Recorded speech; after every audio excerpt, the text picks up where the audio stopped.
Hello guys, welcome to another video. Like always, the link to the original post will be in the description. That being said, let's get into the video. Son of the Sannin, Part 10 and Chapter 10, the Uchiha Coup d'etat, Part 2, Demons or Sharingan versus Sannin.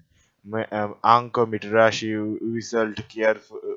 whistled carefully as she retrieved her kunai from the corpse of two Kumo missing ninja she had just killed.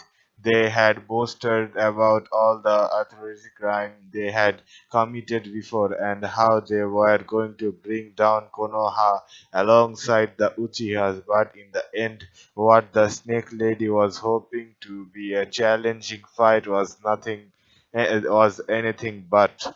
Oh well, it was a good warm up. Once she was done, Uncle jumped at the roof of one-story building and took a look at the battlefield that she was seeing from the vantage point. She cursed upon seeing that none of them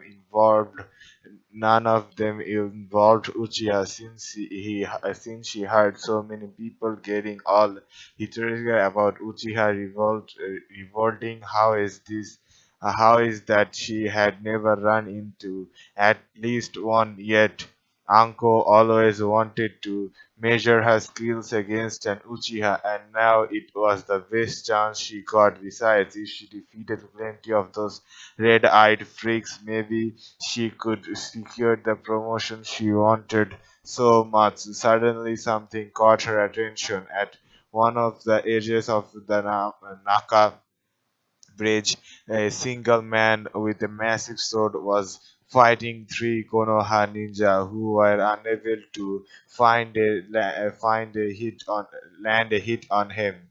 They finally gave up and fled, but the man remained in the bridge for some reason. He didn't appear to be an Uchiha, but maybe he was pro a better challenge than those non-named criminals she had been dealing with for the past hour. Jumping through the rooftops, Uncle quickly arrived at the bridge and landed in front of the man who stared at her with indifference. The man was tall with a muscular build, short black hair, and no eyebrows. The lower half of his face was covered by a mask similar to Kakashi's. There was a Kirigakure forehead protector on his head, and he was wielding an impressive big sword. He said man's imposing appeared combined the amount of killing intent he was projecting would make most people tremble in terror, but that only made Uncle more giddy. Hey there, tall, dark, and handsome. Do you mind if I make you some company? Uncle asked with a foxy grin as she walked towards him. Do as you wish, but if you get close to this bridge, you will be dead. The ninja swordsman replied, slamming his sword on the ground for a more dramatical effect. Anko, however, didn't flinch. How so? The Uchihas tasked me with protecting this village. Nobody with a Konoha forehead protector shall pass. Ah, yes, the Uchihas. I have been trying to look for one, but I had no luck. Maybe you and your over compensating sword can provide me some challenge. Anko said as she dashed at him. The Kiri ninja raised his sword and laced to see if you last longer than the other fools who dare to fight me. Anko tried to strike the Kiri ninja with her kunai, but all her hits were parried by the man's massive sword. She appeared backward and tossed several kunais at him, but they were also parried. Fortunately, Anko had something that could be parried by normal means. She quickly formed several hand seals, fire relays, dragon fire jutsu. Anko breathed a massive stream of fire shaped like a dragon, an unwise move, the Kiri ninja calmly said as he formed the hand seals as well. Water release, water dragon, bullet, jutsu. The water from the river raised to rise in the shape of the twisted pillar. Shade pillar took the form of a dragon, and after letting out a roar, charged forward. Both the elemental dragons clashed against each other, but the water dragon quickly overpowered Anko's fire dragon, and the purple-haired Konoichi was hurried against a wall by the massive water current. Ah! Anko ground, whistling water while trying to stand up. Much to her horror, she saw the swordman already in midair, trying to cut her down with that massive sword. Die! The massive swordman cited as his sword came down. Fortunately for Anko, that gigantic sword didn't hit her, but another kunai instead being held by a black-haired Konoichi.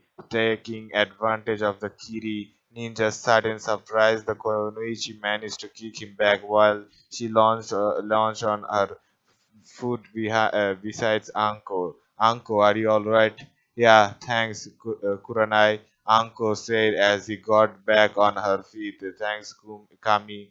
Thanks, Kami. You recognized me. I have lost count of all the times I have been attacked by Konoha ninja that mistook me for an Uchiha. Kuranai complained. Well, those red eyes of yours kinda look like Sharingan, Uncle noted, making Kuranai to frown. Don't give me that look. I'm just stating the facts. Anyways, what are you doing here? I thought I could take this guy along, but I bit more than I could chew. Anko, do you know who this man is? Kuranai asked. Anko guessed by the tone that it was a rhetorical question. This is Zabusa Momochi, a missing ninja from Kirigakure and one of the infamous seven swords of the maze. He attempted a coup d'etat against the Mizukake but failed. Of course, he would be part of another coup. I see that you made your homework. Zauz appeared to be flattered by Konoichi's acknowledgement of him, and yes, guess that I cannot help but sympathize with fellow revelation trying to bring down a corrupt government. But then again, the observe obscene amount of money the Uchi has paid me is a big incentive as well. Be careful, Uncle. This guy is a Jonin and strong on, might I add. Plus, he isn't a randomly attacking civilians or looting store like the other mercenaries the Uchi has hired. They placed him to guard and access to the part of the village where the Hokage Tower is. Then there's all the water around us that he can use to fuel his jutsus. Well, he certainly is as tough as he looks. Too bad your boyfriend isn't here. He could use a Jonin. We could use a Jonin right now. Kuronai suddenly turned red. What are you saying? Asuma isn't my boyfriend. I never mentioned Asuma by name. Did I? Anko asked with a sly grin, making Kuronai to blush even harder, but that's okay. Because do you know what does this mean? Anko asked. The raven-haired Konoichi looked at her, dumbfounded. If we beat this guy, we may become Jonin ourselves. Anko, the village is suffering one of the worst disbalance since the Nine Tails. And you are thinking in promotions? Kuronai asked in disbelief. Uncle shrugged. I am an optimistic person. Besides, Konoha survived the QB attack. This is nothing in comparison. True, but back then we had the yellow flash. In that case, we will have to fight extra hard to make up for it. Uncle said as she adopted a fighting stance. Kuronai soon followed. So you are going to fight me then? Zabuza stated as he eyed his opponents. I don't think you appear on the bingo book. I am going to guess that you are both Chunins. We rank at most. Shouldn't have any problem killing you, even if it's 1 on 2.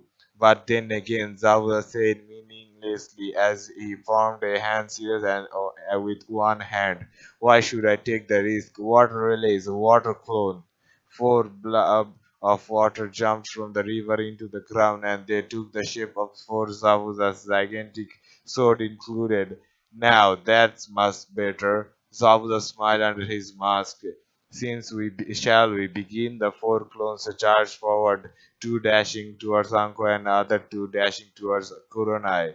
The red-eyed omen guessed that the clones were just a distraction to keep them busy so the infamous swordsman could kill them from behind.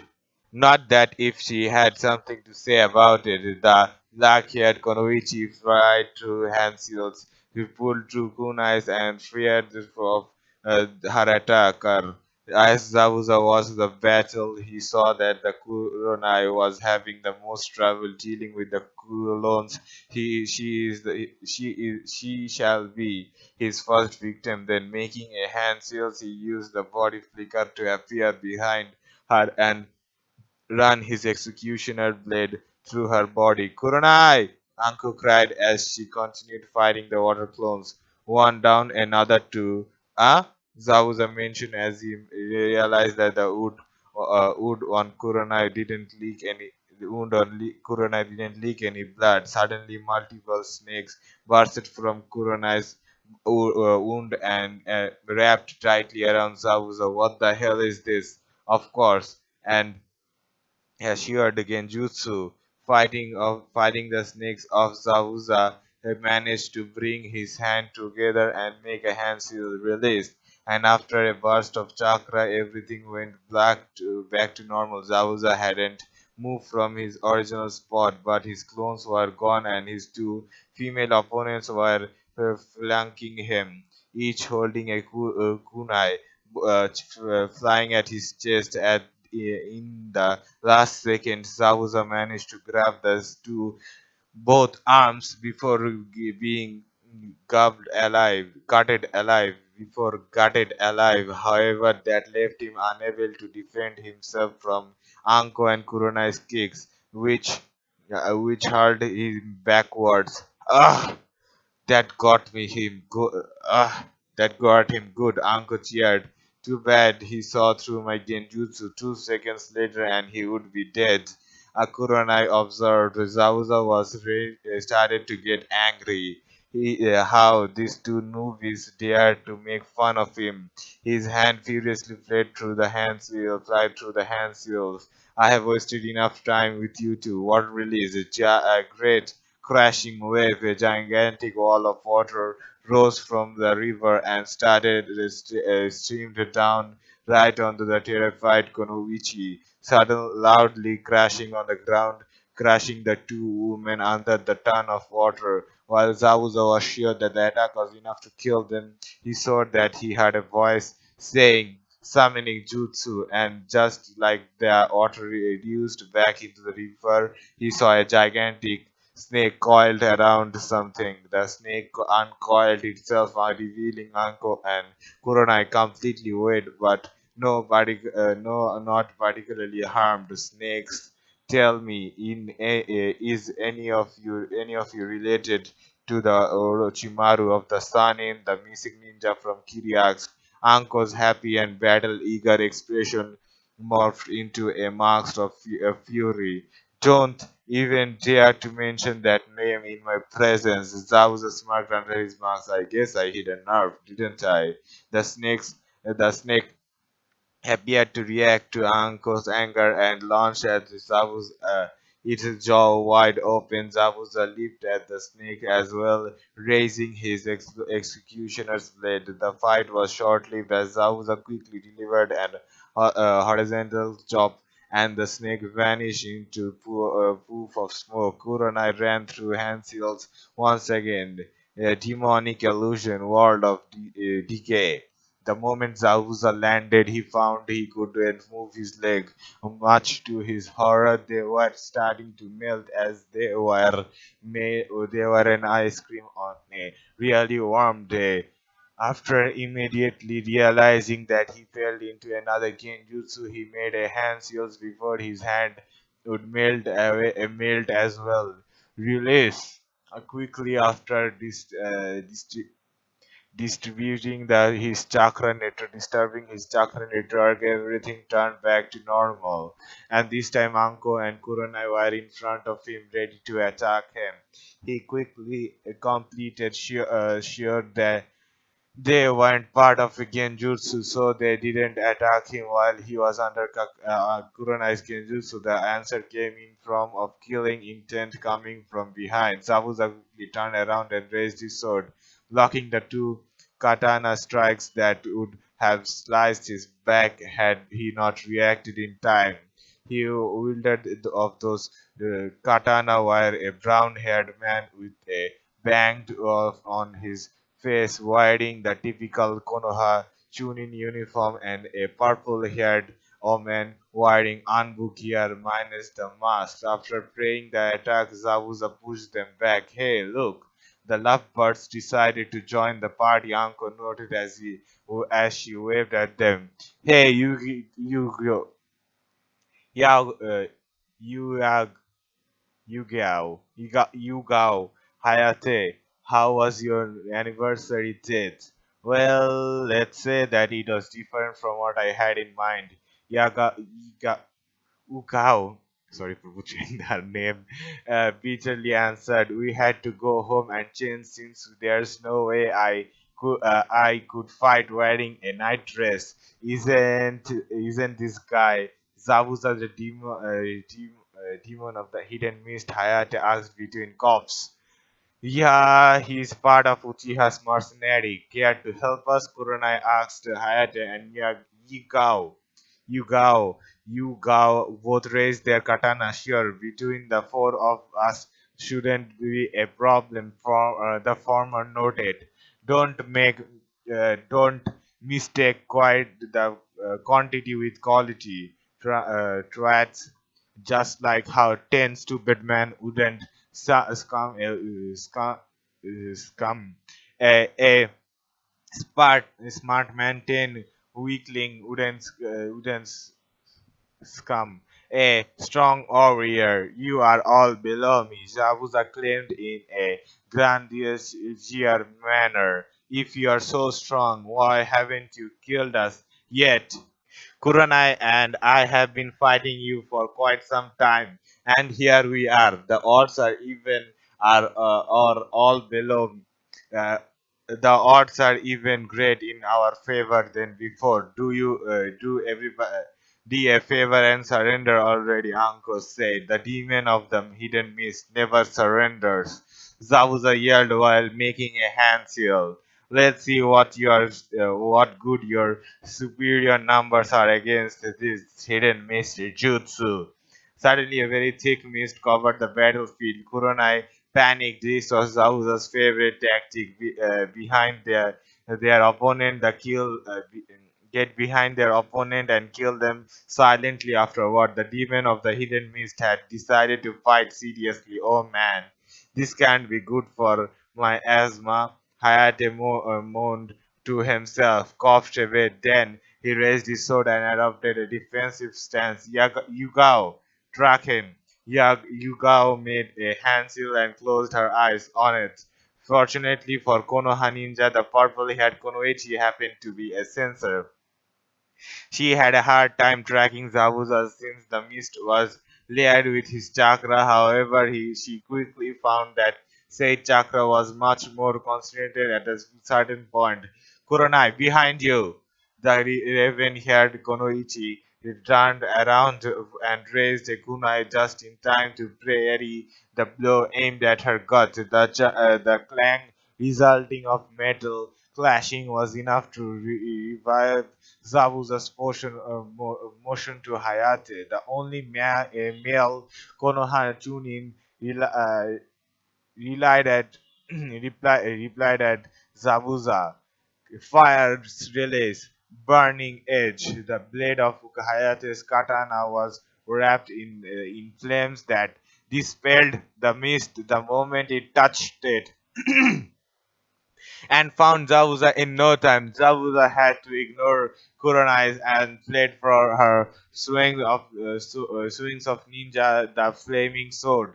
Unfortunately for him, he didn't realize Anko getting closer until it was too late. Hidden shadow snake hands. A snake emerged from Anko's sleeves and bit Zabuza in the neck. The snake's poison quickly paralyzed Zabuza until the Kiri Ninja lost all control of his body and fell to the ground motionlessly. The mist then disappeared. We did. We did it. We did. We took down Zabuza. Kuranai cheered. Oh yes, I can feel that Jonin diploma in my hands. Go team Estorange. And Anko cheered while pumping her fist. Hey, I have two, Hayate protested before going into a coughing fit. Go team Esperanto plus Estro, Es- Estrogen plus Hayate. Yaga walked towards Sabuza's body and and checked his veins. He's still alive. Uncle, was that poison you injured him? Lethal? Nope. Just a parental toxin. He will be out cold for 2 days. I guessed that maybe I could bring the guy to T and I, but and get some useful information out of his head. You don't capture every day a member of the seven souls of the mist. Well thought. We should hide his body while we finish up the remaining Uchihas and mercenaries. Understood. I know a place that. Ah! Anko suddenly yelled as he felt her knee and her hand reach at the back of her neck. Understood, Anko! Kuranai quickly raised her check her. To check her. What's going on? The seal it burns. The curse, it burns, Anko said, visibly in pain. Kuronai opened her eyes wide at the impulsion of such status. That means, yes, that Radius Buster is here. Senju residence. Tsunade Senju, Tsunade Senju, your husband, and your adopted son have been delivered to the declared a threat to the village and will have to come with us. If you resist arrest, we will boom. The excuse me, you are saying something? Tsunade asked innocently, while Tsunade dealt the two Jonin and two Junins, now just one, that were sent to capture her and Naruto. Shizune was tasked with keeping the children safe. Naruto and the twins watched how Shizune removed the captured from the living room and had a hand seal. Suddenly, a trap door appeared all of a sudden. Susan opened the trap door and motioned the kids to go inside. This is a shelter we built after Tsunade sama and Jiraiya sama listened to a phenomenon from one of the toads of Mount Miyaboku. Prophecies from one of the toads of Mount Miyaboku. Jiraiya sama covered it all kind of protective seal, so it's pretty much impossible for anybody with the exception of Zuraya Sama, Tsunade Sama, or myself to open it from the outside. The seal also makes it impossible to find. Even to those with a Byakugan or a Sharingan, the shelter has enough food and water to last a month, and for the six of us. So for you three, it should last even more. It also has a bathroom, and this is important. No matter what you hear us say, even if no, especially if you hear us asking you to come out, don't come out. We will retrieve you once all this madness is over. Understood? Naruto nodded and the twins did the same. Now get in there and don't be afraid. I promise everything will be fine. Shizune assured, forcing to smile, unsure if that was a possible she could keep. promise she could keep. Are you and your mom going to be okay? Are you and mom going to be okay? Shizune Nisan Hagane asked, of course, sweetie, your mother is the strongest woman there is.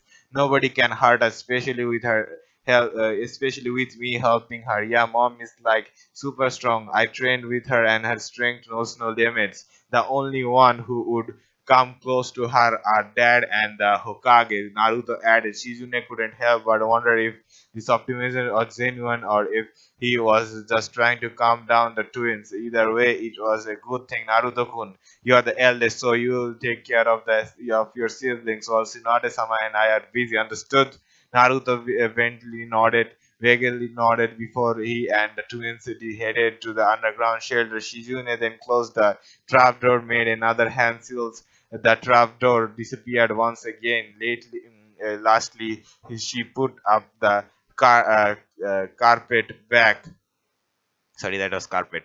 Taking one last glare at the invisible shelter and wondering if she will live to see her almost little siblings again. Shizune raced outside to assist her master and her mother figure. Hokage's tower. Fukaku Uchiha's eight-man squad broke into the entrance of the Hokage's workplace and residence, only to find it deserted. They moved towards the first floor, but it was already just as empty. The second floor was devoid of any life as well. Fukaku smelled a trap. Kenshi, track the Hokage now, the Uchiha head ordered. Yes, Fukaku-sama. Kenji, the Uchiha sensor, made a hand shield and really closed his eyes as his sense has expanded. He didn't perceive anybody in the building until he reached the roof. Found him. He is standing in the roof. How many Anbus has he with him? Actually, none. Fugaku-sama, he appears to be alone. What? That can't be possible. It has to be some kind of a trap. Unless the Anbu have anyone to full sensors. We are not aware of any. The Hokage is alone in the roof. What are we going to do? Fugaku-sama, the old monkey was waiting for us. He evacuated the building and probably sent the Anbus to protect civilians and something like that. Anyway, that makes our job all the easier. Everybody to the roof, but don't let your guard down. It might be a trap.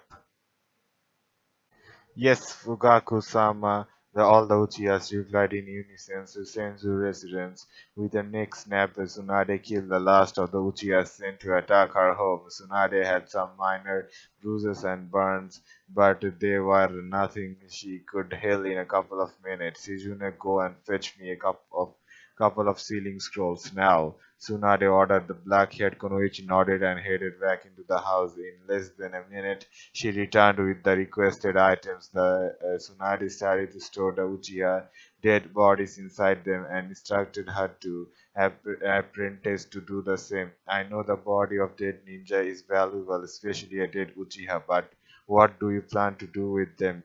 Tsunade-sama, me? Nothing. The Hokage will decide what we should give them. We give them. By the end of the night, there won't be a Hokage nor a village anymore, said a voice seemingly out of nowhere. In front of the two medic ninja, a masked man appeared, coming out of a swirling vortex. Tsunade immediately recognized the black cloak with the red clouds. Tsunade couldn't help but stare at the man's mask, or more especially the single hole it had that revealed a Sharingan. Gamma Maru's warning encoded through her head, enclosed to her through her head. Beware the one-eyed demon. You are an Akatsuki, Tsunade shouted at him. Oh, you heard about our organization. Guess that Konoha Ninja have done their homework. Not that it matters anymore, the masked man replied. What do you mean? What do you want? Shizune asked. To finish what I started 8 years ago, to reclaim what is rightfully mine and use it to destroy Konoha. Wait a minute, saying that you are the same man responsible for the QB attack? Tsunade asked in disbelief. That's exactly what I'm saying. So this is why the Uchiha clan are revolting to get their hands on the Nine Tails. I can't believe that Danzo of all people was right. Oh no, you're horribly mistaken. I might be an Uchiha, but I stopped caring about the clan long time ago. The Uchihas are nothing but a disposable tool, mere pawns of such a grand plan. See what this coup d'etat, the Uchiha and Konoha will destroy each other while I take advantage of ensuring chaos and get the QV, everybody wins. The blonde Sannin greeted her teeth. She was about to say something when the crystal on her necklace began to glow with the tail light. What the? Oh, how curious! I am not into jewelry, but that's an interesting necklace you got there. I think I will take it as well. But first, the Jinjuriki. The masked man said as he advanced towards the house. If you want Naruto, you will have to go through me first. Tsunade started defending as she planted herself in front of a man. Trust me, that won't be a problem. Tsunade snapped at something untangible, but threw a punch towards the masked man's face. But such to her surprise, the first punch went through his head as if the man was an illusion or mirage. What Shizune shot several senbonsu for her wrist-mounted launcher, but they pressed through him as well. There's nothing you can do to stop me. Don't waste your humanity is doing so, or do it. It doesn't make a difference. Who are you? Asked Shizune. My name is irrelevant, but if you wish, you can call me Toby. Toby said as he entered the house. I believe that the kid will be upstairs, right? Toby teleported to the upper floors and inspected the two bedrooms that looked locked. They belonged to a children. But he found nobody there. Annoyed, he proceeded to inspect the rest of the house, but there was no clue of neither. His Sharon gun scanned every centimeter of the house, but didn't find any chakra signature on it. But deep down, he felt that the Jinjuriki was there, somewhere, hiding. Marteling a car stove teleported outside back with Tsunade and Shizune. Where is the Jinchuriki? Toby angrily demanded. His own eye flared red. On a safe place far away from here, where neither you nor people like you will be able to touch him. Tsunade asked, that fancy Sharon gun track him? You lie, Toby bellowed. He's here. I can feel it. Even my eyes can see him. Yes, I know he's really close, even if I can't reach him myself. And if I can't do that, well, maybe your screams will make him come out of it on his own. So a screaming contest then. I have a feeling that you who is going to be the winner. Tsunade replied, confident as she charged her knuckles. You have no idea what you're dealing with, Sannin, Toby said as he formed many handfuls would release great spear tree that take root emerged from the background and wrapped around the Tsunade and Shizune almost forgot how to breathe. Shizune escaped using a body replacement, but Tsunade stayed there motionlessly. How can you use my grandfather? Tsunade asked in disbelief, unable to shake the shock. Was the stranger related to the Senju in some way? There was also the fact that her necklace reacted to him just like it did to her children. Like I told you, know nothing about me or what I can do. That's my fight. That's why fighting me is a fool's endeavor. Toby replied as he unsheathed his katana. Tsunade-sama, don't stay there. Move, you can't wonder how he can use wood release, but first we have to defeat him, Shizune yelled. Toby laughed at her, his katana aiming forward. Now perish. Shizune's word managed to snap Tsunade out of her trance, and making use of force chakra enhanced strength, she broke free from her binding. Toby stopped in last second and jumped backward to avoid any possible counterattack. Sorry about that, Shizune. Please understand it was quite the shock, but I am better now. Tsunade assured as she calmly removed her green haroi. Let's crush this guy, right? Shizune charmed as she pulled out three senbons and tossed them at Toby. However, much to her shock, the senbons perished through the marks man. What? The second after Shizune threw the Senbon, Tsunade had dashed towards Toby, who had who made no effort to dodge and launched her at him, fist at him. But just like Shizune's needle, Tsunade's fist pierced through his face. What is this? A genjutsu? Toby smirked under his mask, just like the Hyuga said, and just like him. You are going to find out how wrong you are, the marksman said before quickly punching Tsunade on the gut, leaving her breathless, followed by a kick to her face. The moment she unwittingly bent over, doesn't feel does that feel like a genjutsu? Shizune threw some senbons at him, but the result was the same. You already did that before. You really expect a different result now? All right, this is something your intelligence wouldn't protect you from, Shizune said as he leaped above him. Poison mist. Shizune's chuckled cheek formed out and chest poofed out and released a stream of purple mist from her mouth that engulfed that masked man. However, Toby flew out of the poison would like a missionless and unsheathed his katana again. I think I will get rid of you first, Toby declared as he prepared to deliver an elegant slash. Fortunately for Shizune, the attack never came as Tsunade managed to grab Tobi's neck and slam him overhead into the ground multiple times until his neck slipped through Tsunade's head and quickly cracked away from the Luck Princess. Tsunade then landed beside Tsunade. Shizune then landed beside Tsunade. Tsunade-sama, you touched him. Shizune scrolled in joy. I did more than just touch him. Tsunade said with a confident smirk, "You can't trust. You can turn invisible at will, but in order to harm us, you have to turn corporal, right? In that case, it's just a matter of timing our attack. I must admit that you are way tougher if you can still stand such a beating.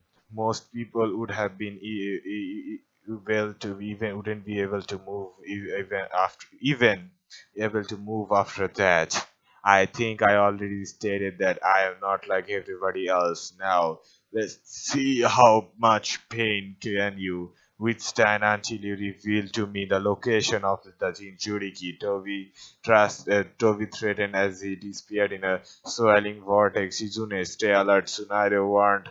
Her apprentice nodded. It didn't take too long for Toby to reveal himself. Woodrelly's great spear tree. Once again, multiple trees root emerged from the ground and tried to either trance or impale the two Konoichis. Tsunade shattered them with her enhanced punches while Shizune tossed poison bones that made the root to wither or rot within a matter of seconds. However, that attack wasn't just a diversion. While Shizune was busy dealing with the roots, Toby appeared from behind and wrapped an arm around her neck. This Cardell's ends here. Now, Tsunade, tell me where you are hiding the Jinchuriki or this omen dies. Toby declared, his voice in gaining some of its progressing claimness. Tsunade-sama, don't do it. Shizune paid. He is tantalized now. Now is your chance to attack. I wouldn't do it if I was you. Do you think I can't attack this woman and then use my ability to avoid your attack? Toby asked. Tsunade remained there hastily. Running out of patience, Toby made his declaration. I see. Say goodbye to this woman then. The blade of Tobi's katana burst through Shizune's chest. The black-haired Konoichi let out a gasp of pain. No! Tsunade threw her hands over her mouth. See, this is what happens when your opponent when you oppose somebody you can't hope to defeat. Now, Toby was interrupted by Shizune bursting into a cloud of purple frog. What? Toby jumped back in an attempt to avoid the poisonous mist, but fog. What? Toby jumped back in the attempt to avoid the poisonous mist, but accidentally breathed some of it. Poison clone. Flavor, right? The real Shizune then appeared behind Toby. What? You made a clone? I never took my eyes off you two. How did you even evade my Sharingan? Toby protested between coughs. To answer your question, I did it while you were inspecting our house. Wait, I have been fighting a clone this whole time. Toby's disbelief grew by the moment. So did his coughing. You landed a few hits on Tsunade-sama, but none of my clones. My clone can last hours if they don't receive any damage. And judging by your cough, I guess that your mask of your doesn't filter poisonous gas. What you inhaled is a fast-acting poison that will rot your lungs until you can't breathe anymore. You can, you are already dead. Don't be so overconfident. Toby yelled before going into another coughing fit. There's no poison that can kill this body.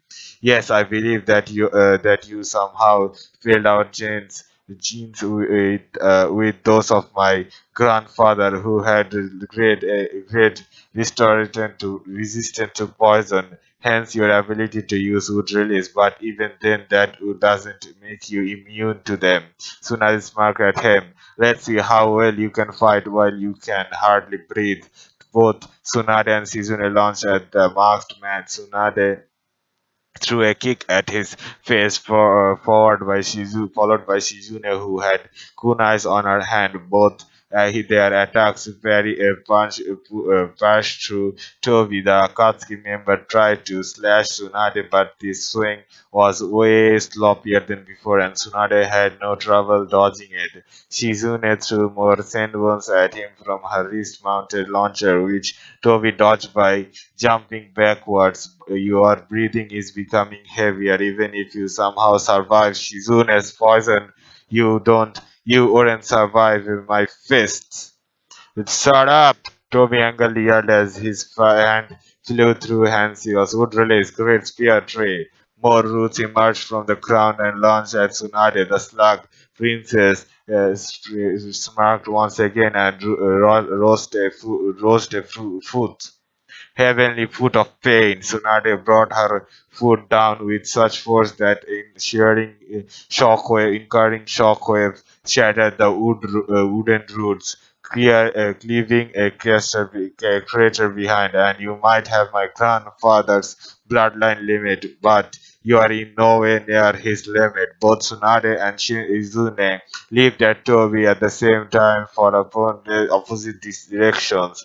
The masked man disappeared once again in a swirling vortex. All right, another ambush. Good. He is growing desperate. Come on, crowd, show yourself. Shizune shouted. As you wish,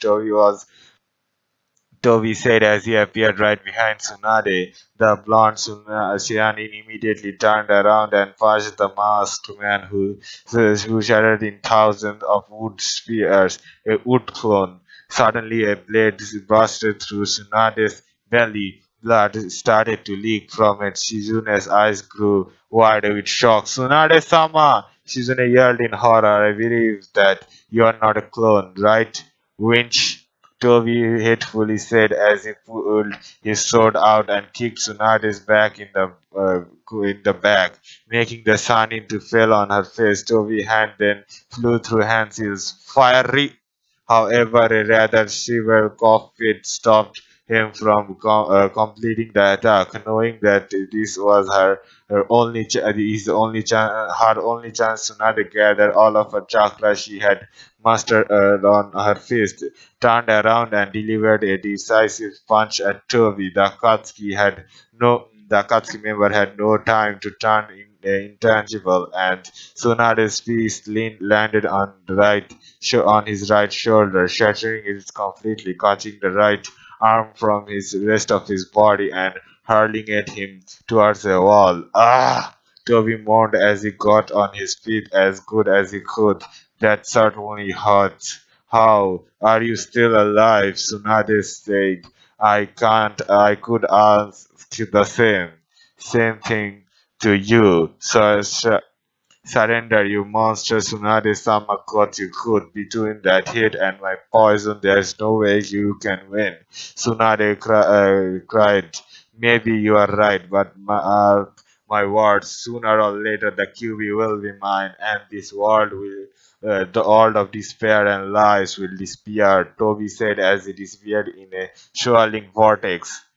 Tsunade coughed. Shizune quickly rushed towards her master's side and channeled the wound and checked the wound on her belly. It proceeded large amount of blood. All right, Shizune, you know what to do. Yes, first stop the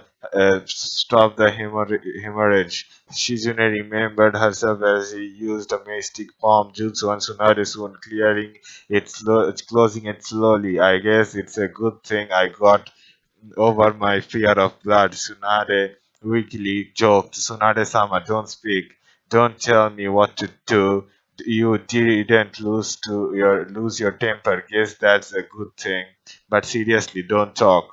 Still, Tsunade decided to follow Shizune's advice and didn't waste the energy she had left on talking while her apprentice brought her from near death. She couldn't help but wonder about that mysterious one-eyed man. Then she remarked remember what Jiraiya had told her about his long-term mission regarding the Akatsuki and the Kyuubi attack.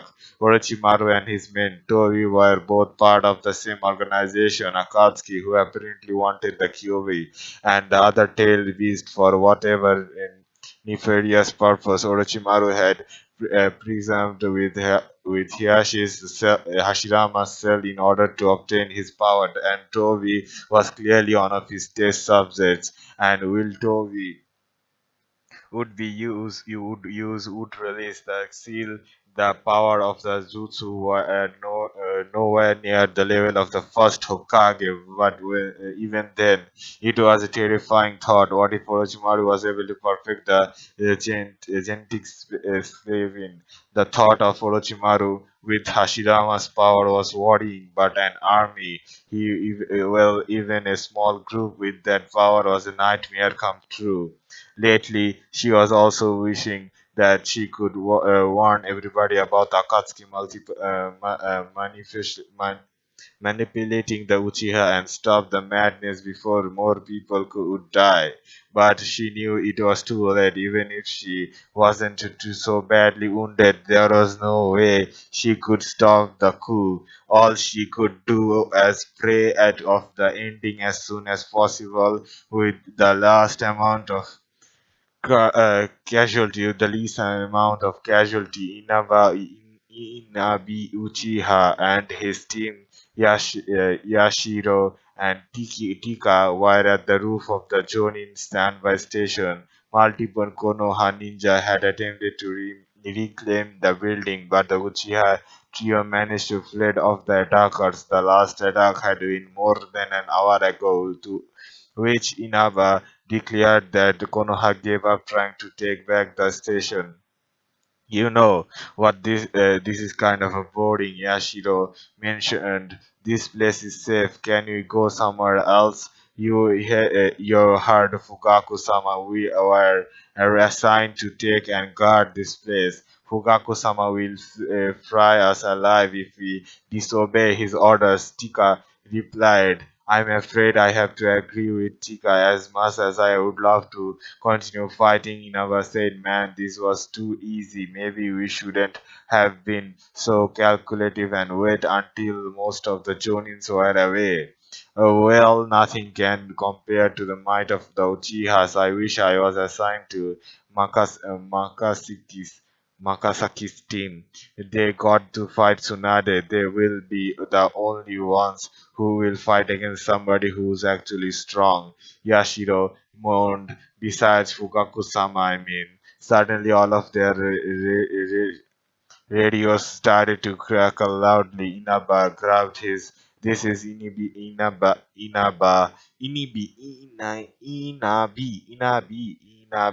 Uchiha, who is this? This is Naki Uchiha requesting reinforcement. That Trader Itachi appeared and slashed my unit. Nako, Claire, calm down and tell us your position so we can assist you. I am. Ah! Naki, I Inabi frantically shouted, shutting the radio on his hand. Damn it! I knew Fukaku-sama should have thrown that spoiled brat of him into a cell. Itachi is there and apparently decided to hurt us. What are you going to do? Yashiro asked. Isn't it obvious? Hurt him first before he can do any more damage. What about Fugaku-sama's order? Teka asked. This is more important. If some of Konoha ninja take this building while we are absent, we can retake it later. Now come on. Nako's team was supposed to guard the hospital, so if you are fast, we might catch Itachi before he leaves the place. Oh, you're leaving already? Sorry, but I don't think that much thing is going to happen. A cold yet soft voice said behind them. The Uchiha trio turned around and saw an extremely pale man with long black hairs and yellow eyes, wearing a black cloak with red clouds on it. Orochimaru Inabi asked in shock. Is he back in the village too? Asked Tika. Why is he dressed like Madara-sama? Yashiro asked as well. Madara? What? That's what he told you? Kukuku. This kid suddenly had some delirious of grandeurs.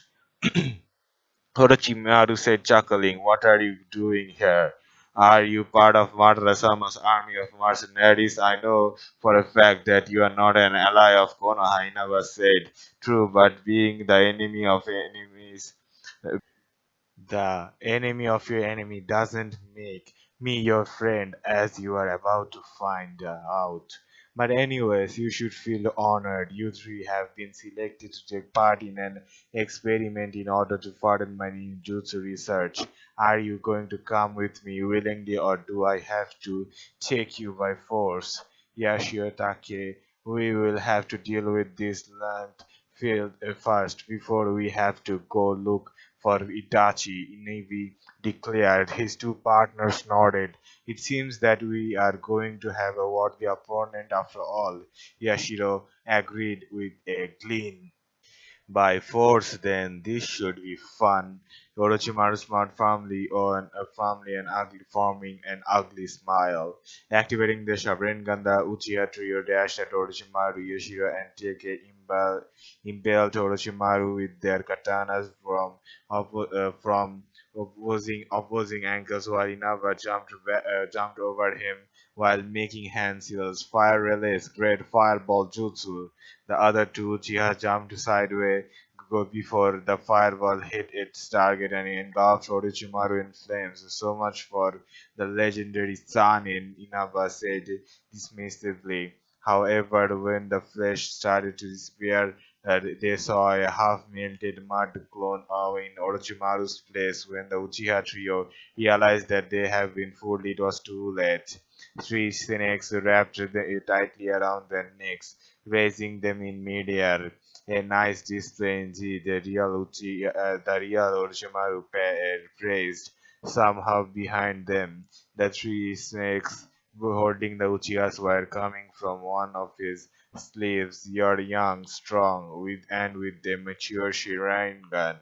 Yes, you will be perfect. The snakes beat their victims on their necks, knocking them out cold before dropping them into the ground and returning from the winch they came. The Orochimaru then bit his fingers and made five hands use summoning jutsu. From a cloud of smoke, a gigantic light gray snake appeared. Orochimaru then snapped his finger, and three ninja wearing gray camouflage outfit, a bravery and four headband protector, and a carry on them. They arrived before him. Take these bodies to the meeting point. Make sure they suffer no harm. I don't think they will have that you will have much trouble with all the battle going on. Uh, battle going on. But just in case, I will send Hibishiri with you as an escort. Yes, Orochimaru-sama, the three ninja replied in unison before carrying the body on their backs and jumped away. The giant snake followed them. The snake Sannin about to leave, but seeing a certain presence coming closer, made him stay and wait. After 10 minutes, the presence landed in front of him with a woman with spiky, dull purple hair. Orochimaru should have guessed that you will be among the scum the Uchiha had brought with them. Nice to see you again after so much time, Anko-chan.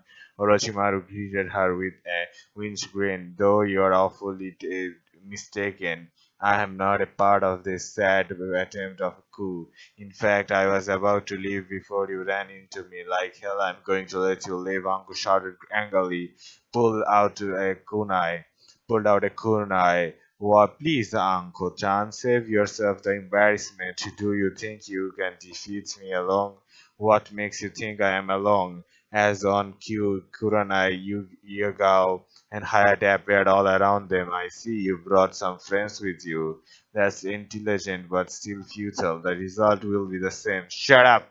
Anko yelled as she dashed at Orochimaru and sunk the kunai to his neck. However, the moment she did so. Orochimaru turned into mud, started to melt away. It was a clone. Damn it! Meanwhile, at the other side of the village, Fugaku Uchiha and his elite team climbed the Hokage's tower until they reached the roof.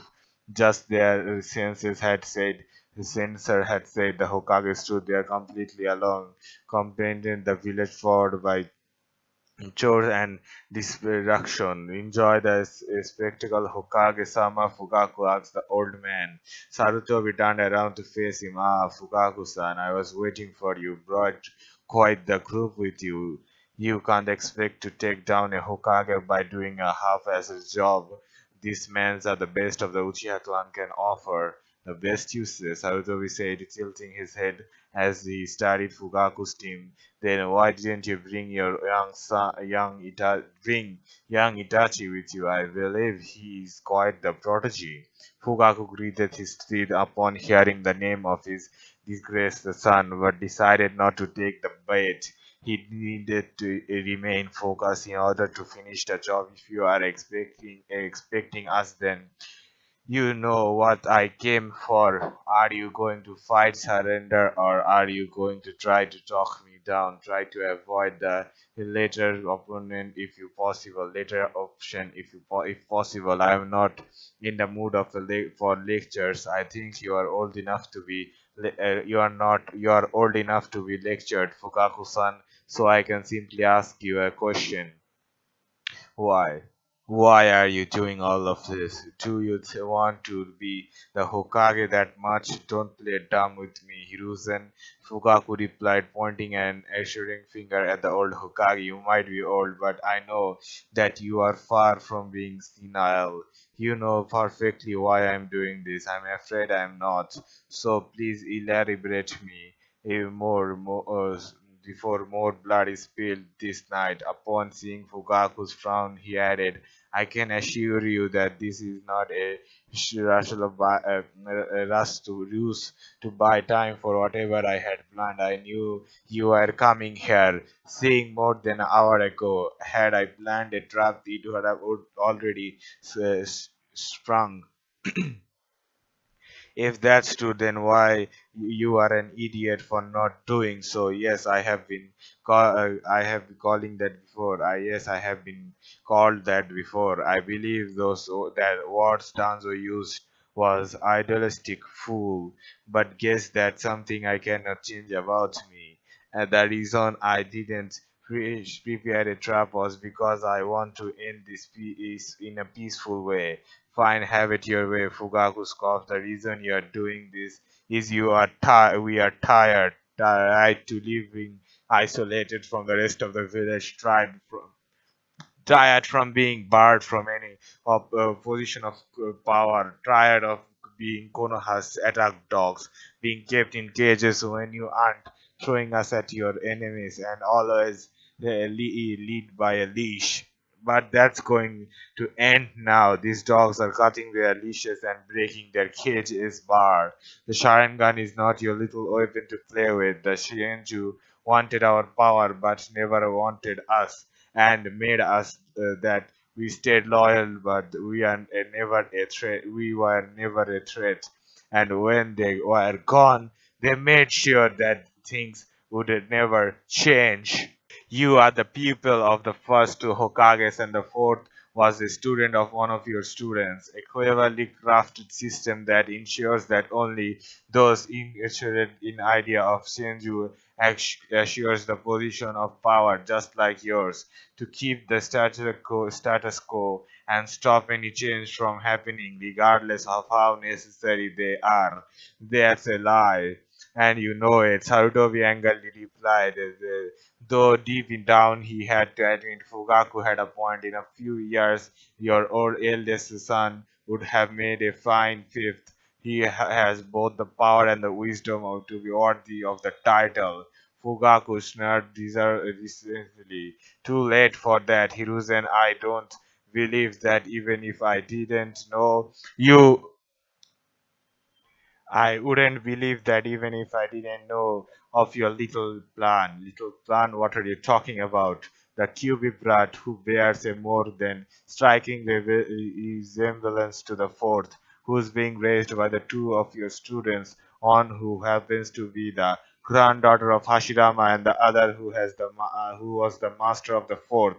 And here's the best part who that little broads non-stop that he's going to be the Hokage. Sure, kids his age have unrealistic admirations, but that boy sounds so sure that he's going to be the Hokage as if somebody already promised him such position. Tell me, Hiruzen, how could have who could have put that idea into this young innocent's mind? But it's not the matter of just being Hokage. Even if my son or any of my clansmen became Hokage, he would have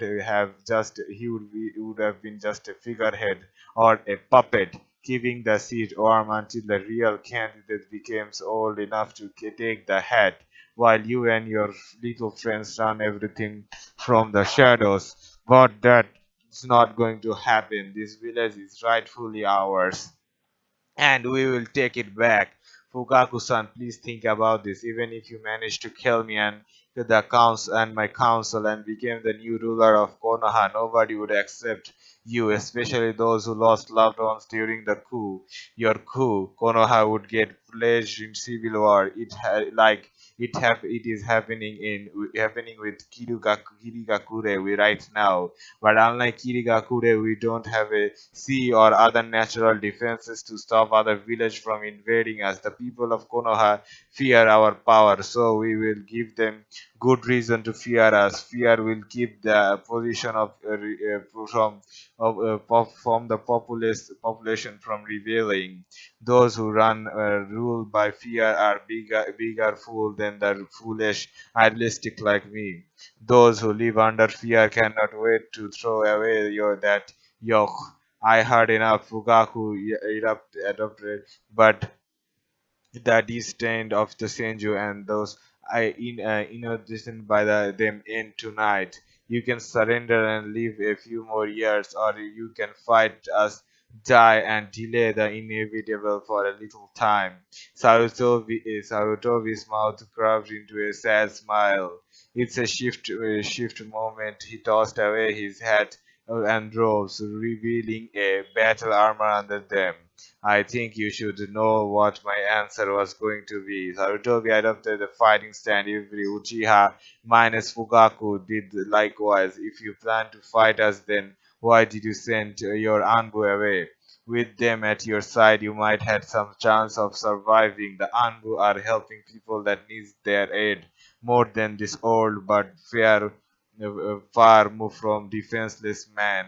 A good Hokage puts the good of the villages above his own. If you and your clansmen knew that, maybe one of you would have become the Hokage. No more, make no mistake, Hiruzen, I am not Orochimaru. I am not making this for the good of my clan, not for any sense of personal ambition. Fugaku spat as the unsheathed his katana, everybody ready to attack. Tonight the crown will feast on tonight the crows will feast on the flesh of a Hokage. Either you kill me or not, Fugaku-san, you will regret this decision. But yeah, that's all for this part. If you want to be notified for future parts and other fan fiction reading, then the best way is by subscribing. But and yeah, I have a Discord server. The link to it will be in the description. So if you wanna join it, come and join and talk with me. But yeah, that's all for this video, and I hope to see you in the next one. Bye bye.